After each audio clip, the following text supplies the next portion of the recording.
right, so we start in a 5, 4, 3, 2. All right, so it's a heavy one. Yeah, man. Yeah, man. You want to tell them why we quit? Man, yeah, I can tell them. I can definitely tell them why.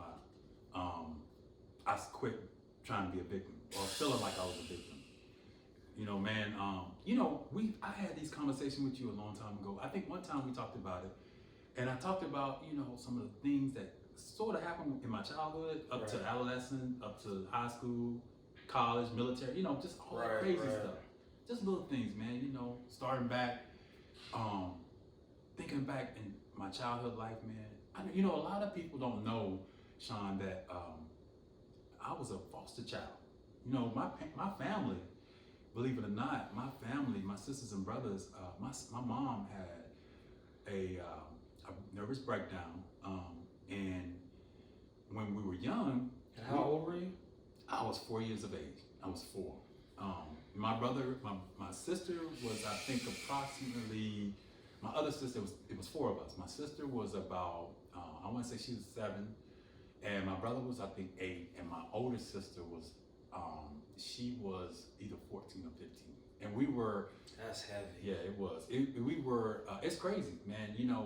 Looking back, I laugh because when I was in this new environment with this new family, I used to do some silly stuff, man. I would be like, I'd come back from the visits. We'd have these foster visits, and I'd come back from a visit, and my foster brother, now they're my brother, but because.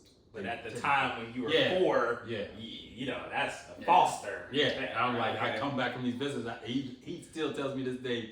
He say, man, you remember you used to say that's not my brother, that's not my daddy, and I'd be like, yeah, that's not my daddy, that's not my mama. Right. Mine, I just saw my family. Okay. Jokes, and then I got from that, moving into adolescence, and then when you're in your adolescent years, and your friends come over and they don't mean to sort of say little jokes of things like that. You start hearing things like, is that really your family? Because they sure don't look like you.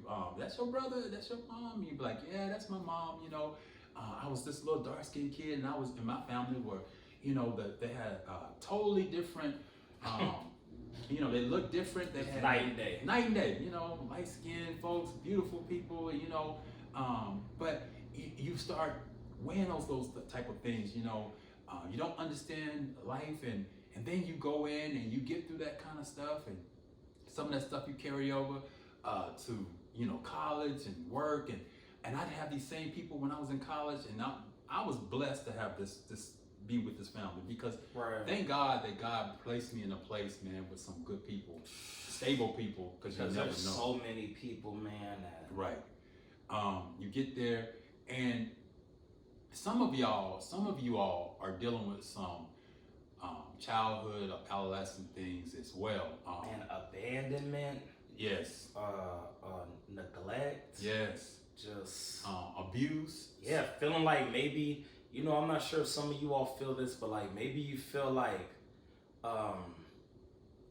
this is what they used to call it when I was younger, like that red-headed stepchild. Yes. You feel like maybe you weren't as embraced as much, and whether we know it or not, those feelings manifest themselves into sicknesses. They do. A lot of, and when I look back, I'm not placing my sicknesses on myself, but I had blamed a lot of the sicknesses for years when I started to get sick, as to, did I deal with a lot of these childhood or adolescent or even adult things that I never gotten, maybe those like regrets, right? Yes, regrets. A lot of you might be dealing with some of those things. You've carried them over to maybe work. You've carried them over to relationships or marriage. So I got a question for you though. Because you're 4 years old, now you're separated from your family. Thank God a good family takes you in. But as you get older, and now you've done the military, all these things, and you get sick, and all these things are going through your mind. Right. All of them. From 4 years All- old to all of everything. You're wondering, do all these things add up to lupus and Yes. kidney failure, Of right? course. How Of did course. you manage those feelings and quit being a victim and as my wife would say, turn that pain into power? How did you do it? That's a great question, Sean. That's a great question. It was tough. You know, I had really beautiful, again, I had really great people like yourself around me. Yeah. You know, that pride that some of you have that keeps you from connecting to people who have your best interests at heart. I'm not telling you that everybody's going to be able to support you. There even may be opportunities where you may need counseling, and that's okay. You may have to reach out to somebody who is neutral, somebody who is professional. It doesn't matter. It could be even the church, if you go to church, if you're very religious or spiritual. Do you know I have a friend who's probably watching this podcast? He joined a bowling league. Yes. And he's younger. I You know, have- because most times yes. bowling leagues are Yes. like Hobbies. Yes. you know, sometimes with a bowling league though, typically, historically, people envision it as like an older Yes. demographic. But man, Yeah. he's in his 20s. He goes to this bowling league. And I think what we're trying to say is exposure to positivity. Exposure to positivity. That's right. That's You right. know, we have a list here that y'all can't see. Right. And he has a powerful list of 5. Family, friends, counseling, church, hobbies. Right. And I've been looking at this list while we were talking. Most times though, when life happens, instead of turning to your list of 5, we run from those 5. Exactly. That's exactly. We run from that. Especially the family in the church. Right. Right. We run from. Right. Because, and I'm sure a lot of you have experienced this, the fear is the judgment. That's it. Because you feel like if you even tell a family member, Yeah. I wonder if it was that having to go through the foster system, Right. they're going to immediately think you blaming them. Of course. But that's not what we're saying. No. And once you can take power over your victim mentality.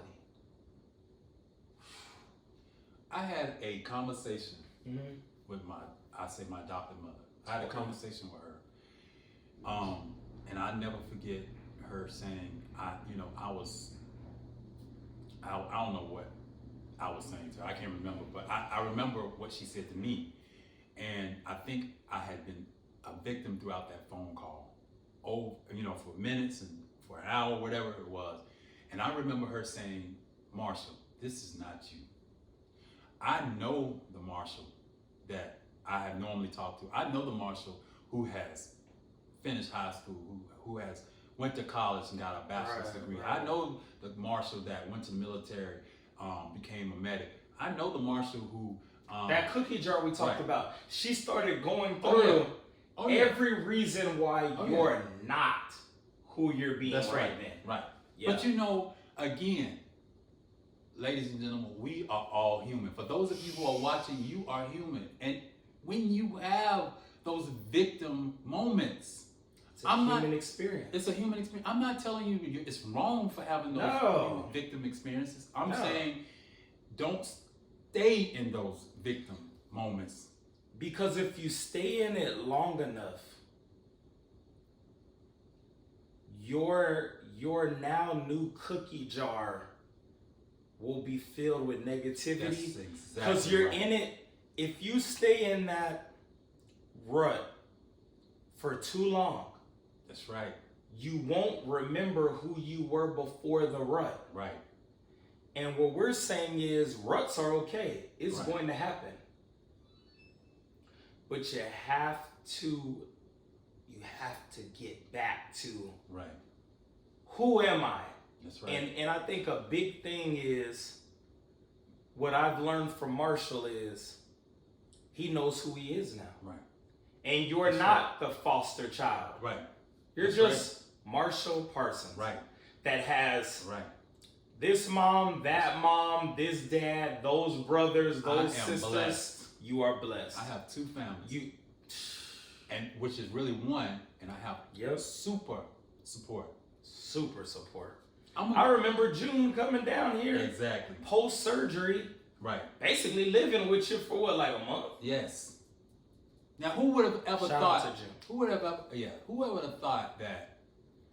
Then some people, and it's sad, but some people leave their foster or their adopted families, and they never reconnect with those Yeah. folks because But thank God, I love my family, both of my families, just as much as it would have been, because thank God those were God-given blessings for me as I grew up. I didn't understand them then, but I understand them now.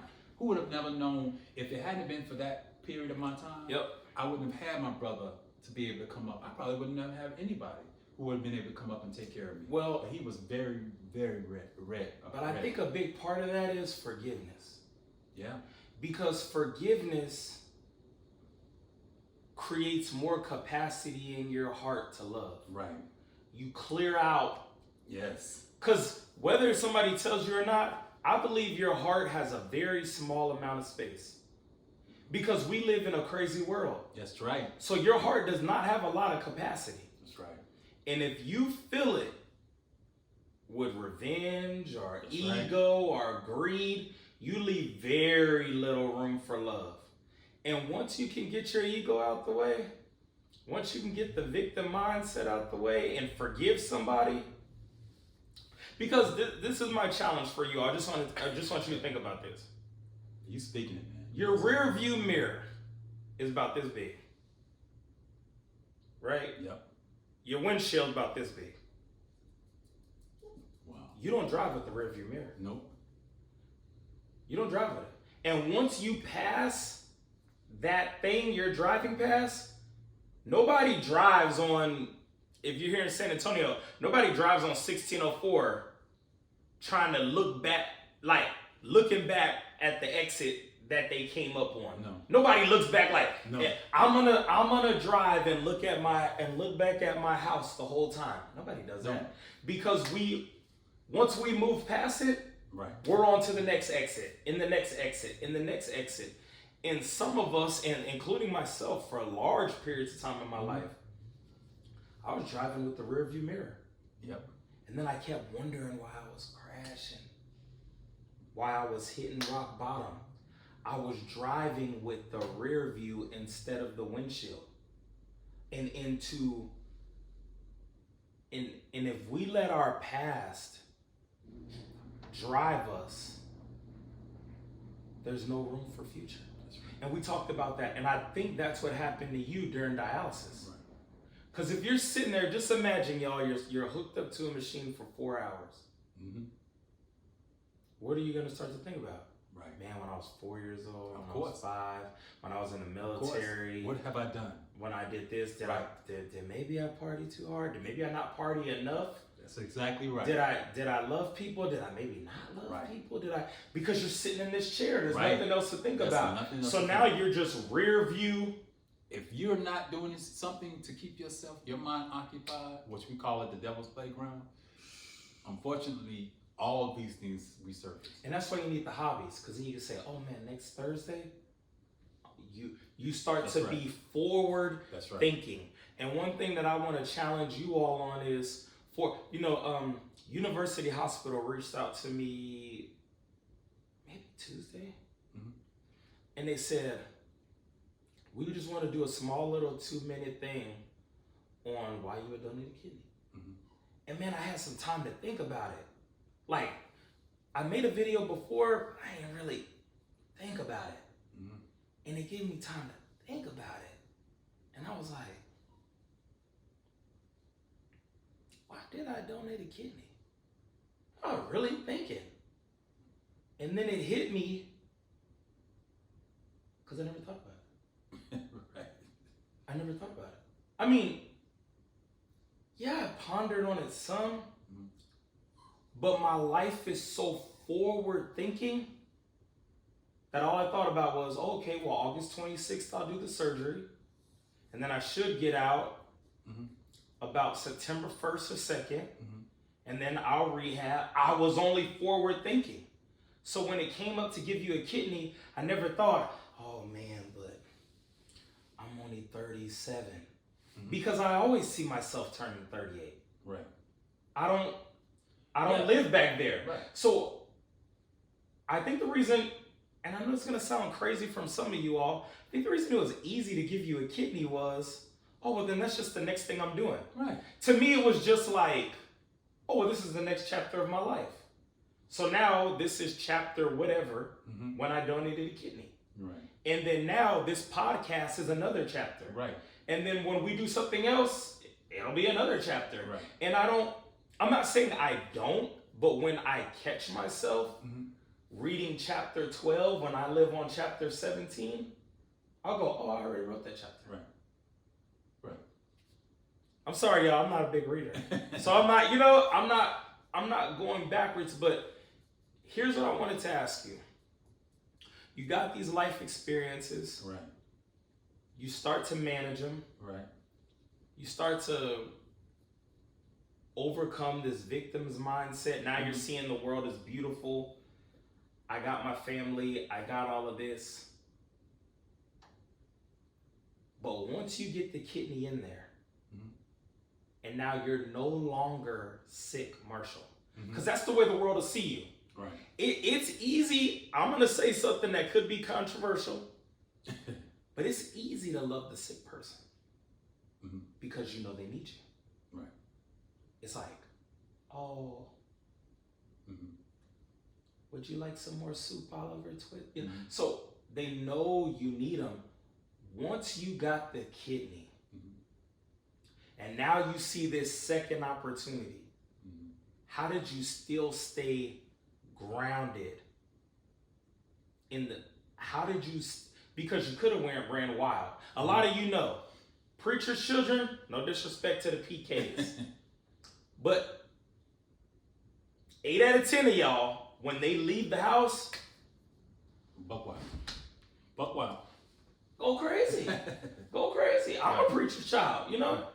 And so how, when you finally got to leave dialysis, and now you got all this time on your hands, you're kind of feeling yourself again, it's like, I'm healthy again, you know, how did you stay in that? Because I feel like you've kept that humility. How did you not throw that away once you got this second chance? And that's a great question. That's a loaded question. Well, you know, life doesn't change as much, even after you get a kidney. Okay.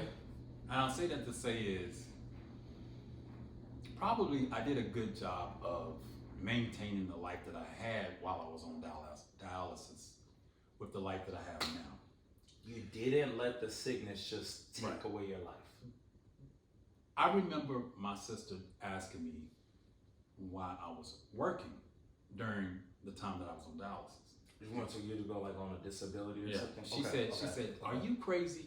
Do you know that you automatically qualify for disability, Social Security disability? Right, and then you can just focus on your health. And you can just focus on your health. You don't have to work, you know. And man, Sean, I thought about that thing for weeks, man, maybe even for months. I said, man, because I was going to work, and for those of you who are watching this, and I know you're on dialysis and you may be on disability, please don't think that it's not one size fits all. Thank you. No, please. No. What it is it's a path that maybe if there is a voice in you saying, well, maybe I could do part-time. Right, but I'm gonna explain why that wasn't for me. Because for some of you, it may be what you need. What Marshall's about to tell y'all is that he had 4 jobs his whole life. So not working, because for some people like my grandma, but this is real. My grandma always tells me, she feels like if she stops working, she's gonna die. Exactly. For her. Right. Exactly. Yeah. You hit it right on the nose. For me, I had worked like he said, 7 jobs. he's exaggerating, but I did. I had worked a lot, and for me, because I'm so active that Yeah. it's either all or nothing for me. It would have been. Man, listen, y'all. This man would pick me up for the gym. Hold on. I gotta give Marshall his flowers. This man would pick me up for the gym at 5 o'clock in the morning. We would go to the gym and work out. Marshall would go home, overlook his lesson plan for the night class. We would go to work. At that time, it was Wachovia. Yeah. He would leave there, go teach at the school, and then help a friend move on a 3rd-story apartment that night. And that was a normal day. Yeah. But God had blessed you with endurance. Yes. And had you lost that blessing, Right. And so part of that was my upbringing. Part of that had to do with, amen. Thank God. thank God. Yes. And some people are used to it and some of us are not. Right. But I knew, Sean, that if I had gone on Social Security disability, I would have went from having been active to not active at all. And I would have developed this behavior because, behavior, those behaviors that you build, that 21 day. Because it's too much time. Because it's too much time. It's too much time. Right. Way too much time. And it would have been way too much time for me. So I'd have gone from this really active person, I know me, to I don't want to do anything at all. And that wasn't my plan. Man, that wasn't God's look, plan. When you get that much time on your hands, Man. you start finding creative websites. Right. Creative websites. The hub. And you start, and then on top of that though, because you have all this time, you don't value the day how you should. Right. Sometimes too much Yes. time. It's like this. Everything is poisonous. It just depends on the dosage. That's Everything. Everything. So Way too much. time Right. or working too much. Like you realize, wait, hold on. I'm doing I too can't much. I can't Yes. sleep 4 hours. No. That ain't gonna work. No. But then you also knew I can't just sit for 4 hours in one spot That's either. right. And I think like you were saying is what it sounds like is even when you knew dialysis would take up 4 hours, you made sure to not let all of you go away. Right. You had a balance, right? I had to balance. I read during dialysis. Okay. I watch TV during Sure. dialysis. But most importantly, you ponder, you think, you go through that, that part of what is. All that stuff comes in your mind. And what I'm saying to say is, I love the way Sean put it when he started talking about positivity. I have to go back to that. Yeah. So when you are grateful and when you are positive, for those of you who are spiritual, for those of you who are, when I say spiritual, I mean because, I'm a believer. And for those of you who are a believer, you understand the positivity of you sow that seed, you reap the benefits down the road. For those of you who are not necessarily spiritual, but you believe in the universe, you have that that spirit mind of whatever I put out to the universe, I get back from the universe. Right. We consider sort of the same thing. The bottom line is, when you get to that point, Sean, and you continue that positivity, that's when your mind will start opening up and will start to say, you will be okay. That's when my mind would say to me, Parsons, you will get that kidney. You will be. I have said this probably in many podcasts. Willing it. Yes. Willing it. You have got to. If you are that dialysis patient, Yep. if you are that donor, it doesn't even matter. There are things in life that you have to start to feel grateful for. Because the small things. It's gratitude, man. That's right. Oh. Because the universe will reward you for bigger and better things when you are grateful and you are positive about the here and now. You cannot allow yourself to get away from, enjoying, but more importantly, being grateful for the here and now. Because I'm gonna tell you this. If you're motivated by proving somebody wrong, there's only so much fuel in that. Mm-hmm. Because you'll never get the satisfaction of that person telling you, "Oh, you were right." It'll never happen. Right. If you're grinding Right. to prove somebody wrong, Right. you ain't gonna change nobody's thought process. Nope. And if you're grinding because you need to show people you're better, you ain't gonna get that satisfaction either. No. Because they ain't never gonna tell you that No. you're better. So that's not gonna happen. No. But when you get up every day just for the gratitude of a day, that energy capacity, Man, it's powerful. you can ride on that for Powerful. infinity. Gratitude. Powerful. Man, do you know so many times I will run into somebody and let's say I'm at university and I'm giving lab work and they go, "Oh, you're that dude from the news." Right. And I say, "Oh man, you know what? I'm just grateful that my boy is." Mm-hmm. Powerful. That takes me so much further than, "Yeah, that's me from the news." Because shit, in 6 months, they gonna move, not 6 months, in 6 minutes, they gonna move on to another news story. Right. I don't ride the waves of people's acceptance or praise. I ride the wave of gratitude. Right.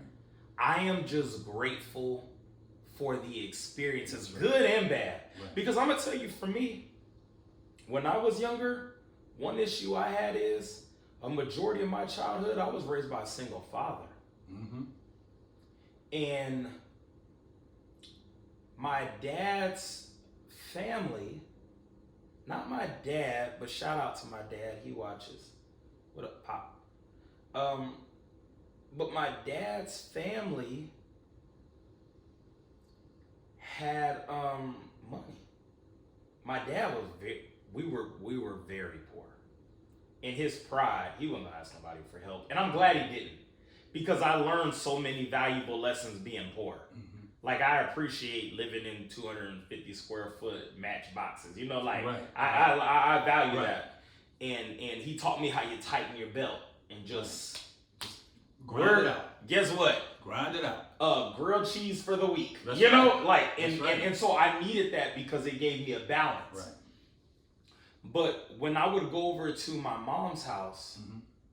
and then eventually, around 12 or 13, I started living with my mom. Right.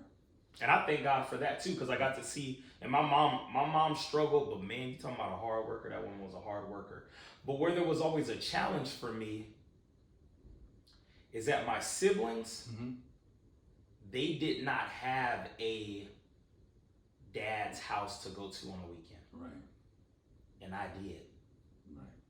And I was conflicted. I'm not saying this was the case, but I almost felt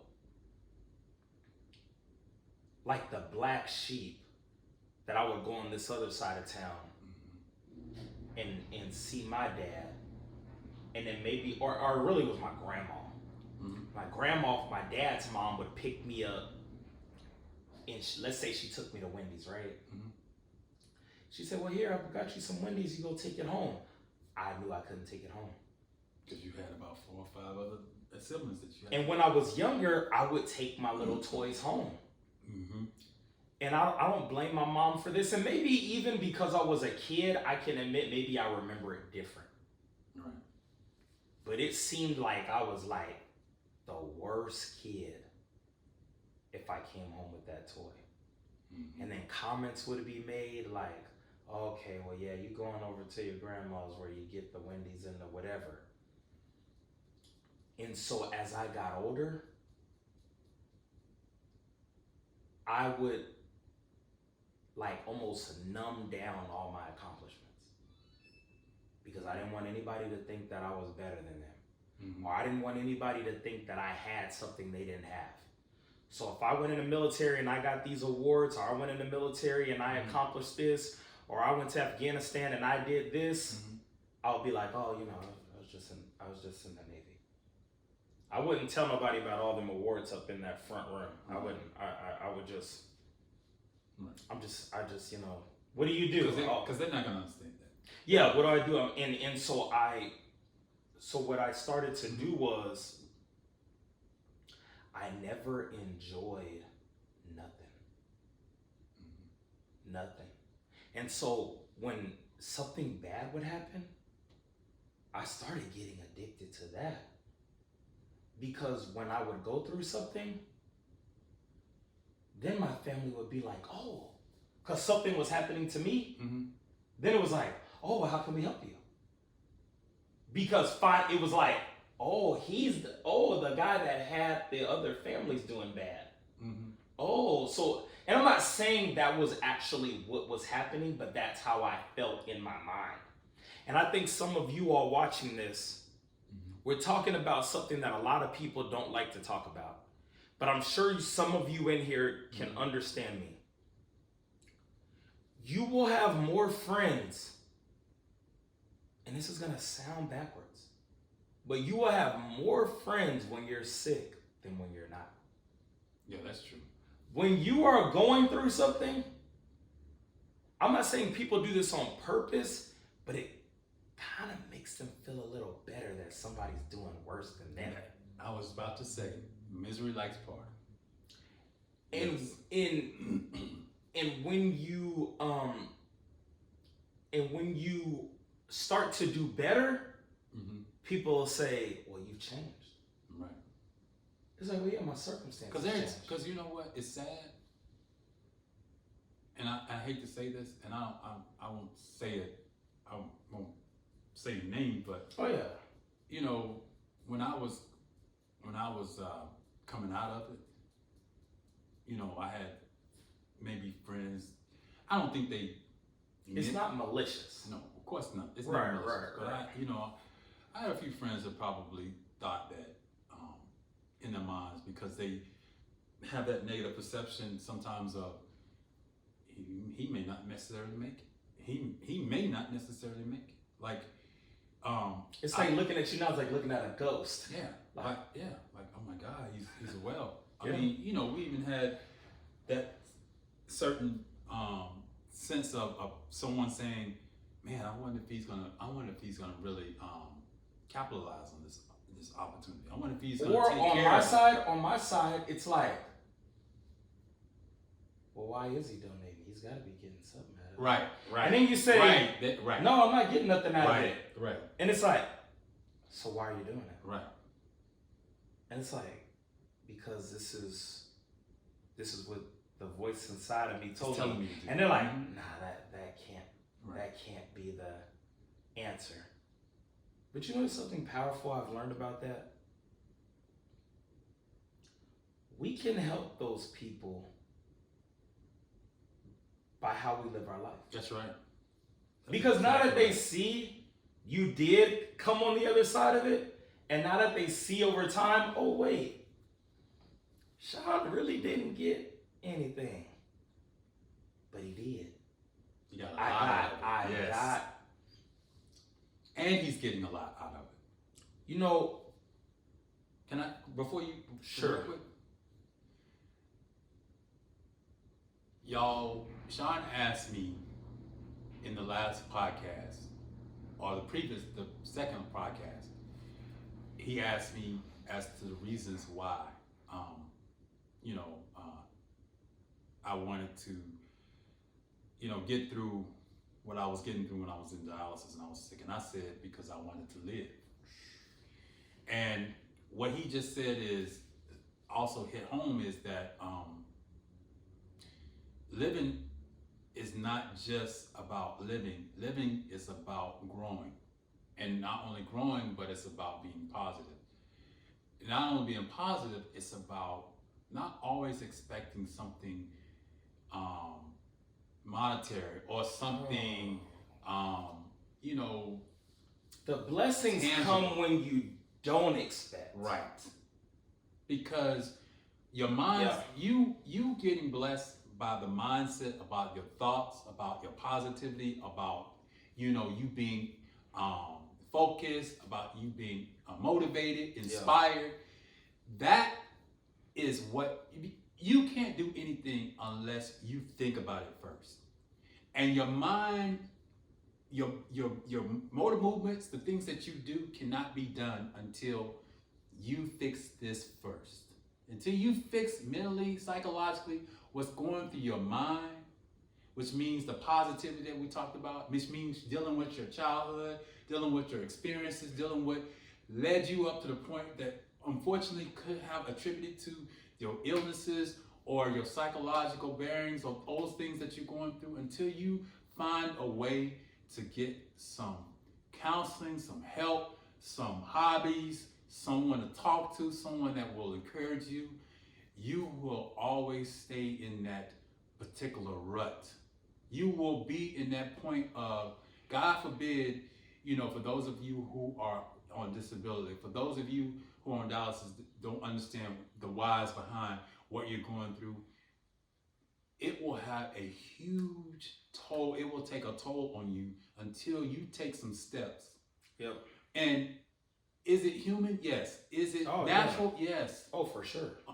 And if I could embrace all of you who are struggling with that, because I've been through that, I'm embracing you now and saying, you have the ability. You will come through, but you have to take the step to finding out what is what are you struggling with? What is hurting you? What haven't you had an opportunity to talk to someone or be a counsel with? Those are the things that I am putting out there in the universe to you. Please do not allow yourself to go through that victim mentality. Do not be that victim. Here's why what he's saying is so powerful. I'm going to tell you something that not everybody's going to tell you. You are going to have to suffer. Yes. To get that's exactly where you want to go. Mm-hmm. Professional athletes don't get to where they go to because it's so great. Musicians don't become great musicians because it was given to them. Good moms don't become great moms until the baby throws up on them 100 times and they don't know how they're going to do this and how do I balance that. And what I want you to know is, don't judge the amount of pain on whether something is good or not. That's right. That's right. Sometimes we think that if something is painful for us to get through, then it must be bad for us. That's right. That's right. So then when we experience that pain, it's like, man, I don't want to work through these issues with my mom because every time I talk to my mom, it's like painful. You know how many times I went to work with swollen ankles, with burning feet, with my back hurting because of my kidneys going out on me, with these headaches. Do you know how I felt walking to that mailbox when you're when one of our neighbors we both know saw me going to that mailbox? I just don't want you all to think that because something is painful, it's wrong. That's right. And I also want you to know that some things that are painful are wrong. Right. If you are with somebody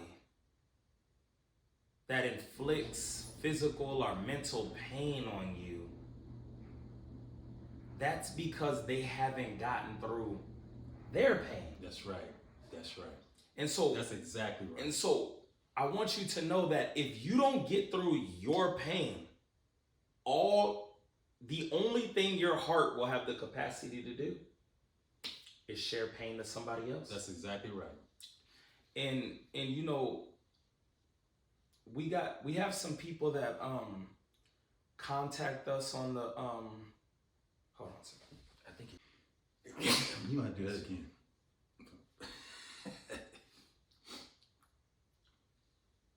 I just think some things that we don't necessarily think about is, if we don't dig deep and find out who we are and forgive ourselves, Amen. the very way you might be feeling watching this, you will share to your children. That's right. You will. Can I add one more thing to that? Oh, please.